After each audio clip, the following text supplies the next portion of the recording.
to the annual GWP lecture. And as you have seen from our agenda, our annual lecture this year is going to be given by Margaret Catley-Carlson. I am sure that everybody in this room has either heard her name and most definitely has seen her, because she is a lady that has a very special connection in that she is a member of our GWP family. Margaret is currently one of our GWP patrons, but in 2007, she was the chair of GWP.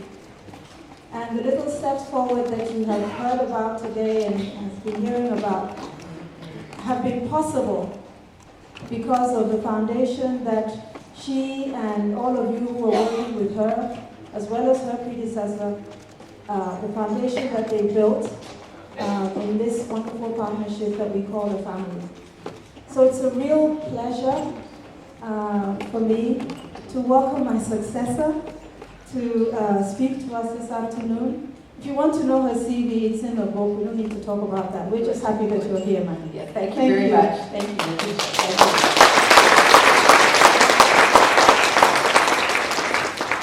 Okay, let's do some mic testing first to make sure I'm on and the other mics aren't.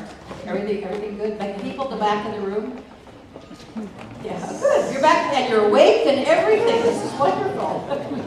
Thank you all for being here, all the people who've sat through a long and day when we paid a lot of attention to things. Thank you for others who've come over. Thank you to my husband for being here. I'm very grateful. Yes, yes. Oh, look at that. Good friends, new friends, old friends. It really is a pleasure to be here. Of course, I feel a very special sense of pride and belonging being here. I was chair for, I think, 130 years, was I not? I was chair from, I guess, the very late 90s until Letitia took over, and I can't quite believe that her term is drawing to an end. So, as I say, I feel a very special sense of belonging. I'm very proud to see the growth that has taken place in the last 5 years. More and more members, the regional offices strengthened, a lot of very good publications, good involvement, good partnerships. So I'm aware of these from reading the GWP publications. As I say, I'm proud to have been part of the foundation stone, as it were. Proud to be part of the patrons list. It turns out it's the third lecture, not the second. People always ask me when I use that word, what does the patron do? And I say, well, I said, patrons often let people out of jail, you know, when they say that the patron made the decision, the patron of the jail. I'm not sure what patrons do, but whatever it is, I enjoy doing it for GWP. Okay. Anya and Letitia, when they asked me to do this, said, what do we want to talk about? And I said, let's try and be future-oriented. Let's try and talk about the future of water. And what is the GWP future within this, because we've been looking a little bit about the present, the next couple of years, so I thought I'd try and take us on a trip to really look at the future of water. Water will still be there. Whew, what a relief, we'll all be employed. You probably didn't think it wouldn't be there. There'll be a different level of weather events. I started with that because I just read a report from Munich Re that the damages that they paid out in the past year were twice that which they paid out in 2010, which was the biggest year that they'd ever had to date. And so therefore the damage from weather events is what's finally going to get the attention that water deserves. In our last session, we were just saying that it will probably be the drought in the United States that actually starts tipping American policy towards the realization that weather and climate variability are very real realities. So there's going to be a different pattern of weather events. And I'm putting that at the top of the list, not because it will have a major impact on most people, but because it's probably going to be what we can build on to really get attention for the other things that must be done in water. The flood and the drought risks will both change with that. There will be some new sea level and saline risks in the next 25 years, faut pas exagérer. They won't be as pronounced as they're going to be further on if we don't take good steps. There's going to be more threats to water sources. What are the threats to water sources? Cities, industrialization, agriculture, agricultural runoff. All of these are going to intensify as we add another 2 billion people to the planet. And so therefore there will be more and more threats to the water sources.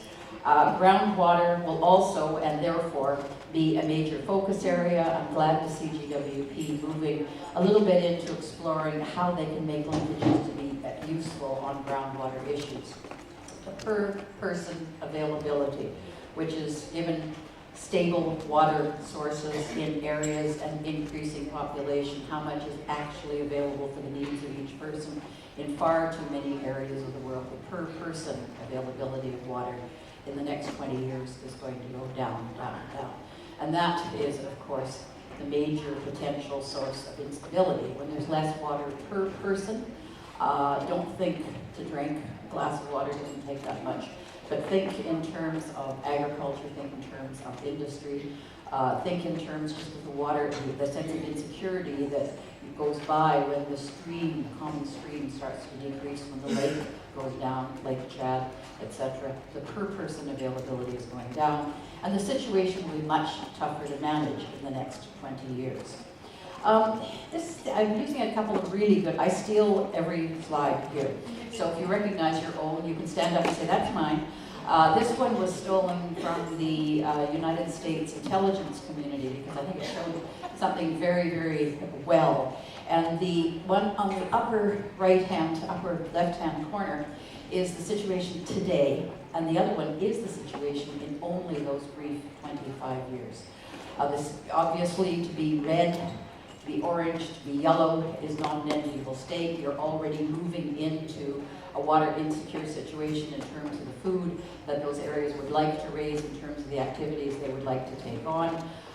Red is a very acute situation. There's people sitting here from Morocco, from Egypt. I don't know where you got the Aussies presence, but they're already in the red area. But look what happens as you move just 20 years and you use the same standard to look at the globe and what is happening to the globe in terms of water availability. So clearly, when you couple that with the very real difference in water events, you're going to get an increasing profile for water. So none of us are going to be out of a job, in the sense that there's going to be more and more asking the question, what is happening? What is it that we can do? We all know that, same guys did this chart, we all know that the fresh water that we have is only, I'm probably holding this upside down. No.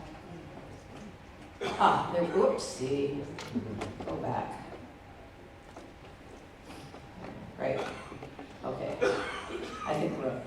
Right, we all know that the fresh water that we've got out of the whole global 8 oceans is just the 2.5%. We also know it's all locked up in glaciers, groundwater, permafrost. Glaciers are melting, but not that fast. We know that the freshwater lakes and the soil moisture, atmosphere, rivers, etc., are a very small amount, just this amount down here. And then if you go and explore what we use that very, very, very small amount for, agriculture, 68, domestic and other forms, power, evaporation from reservoirs. And then when you get down to just freshwater use down here, from the rivers, lakes, and groundwaters, you see agriculture goes up to 93%, domestic and other uses 7%. A useful reminder that there's all the water in the world. We're not going to run out of water. We could desalinate the whole lot. It's simply that it is more energy, more resources, and a great deal of greenhouse gas implication and climate destruction implication if we avail ourselves of this water by using methods which are going to complicate our other problems. So lots of water in the world. It's still going to be there in another 20 years. This is what is going to put the stresses on and continue putting the stresses on water use. Water use patterns will shift a little in 20 years. There's going to be much more emphasis on water saving techniques. You can already see it. You get daily announcements from energy companies, from mining companies saying we're using less water. The whole Business Council on Sustainable Development is now talking about their water profiles and the fact that they can do more with less. Energy installations are starting to sell themselves on the amount of water that they're prepared to not only reuse, but possibly put back into the water economy. New agricultural techniques sell themselves on the basis of how little water there is. We had a very interesting discussion before talking about the relatively little use of new water techniques in India and Pakistan, and what huge scope there is to actually make a great deal more use of available water. Water reuse. 10, 15 years ago when I went to my first lecture on water reuse, and they talked about using black water and yellow water, and I thought, not in my lifetime. And now every single conference that you go to has whole sections on water reuse. What are we using water reuse for? Water reuse for energy, water reuse for agriculture. This is now chose donné. Egypt is aiming at 60% water reuse. Israel talks about using each drop of water 7 times. So we're definitely moving along in water reuse. There's a lot more policy attention to water, a lot more articles on this, more economist editions on this, but implementation. How much is really happening in terms of implementation? All the first parts are essential. We have to have that, otherwise there won't be action. But how much on implementation?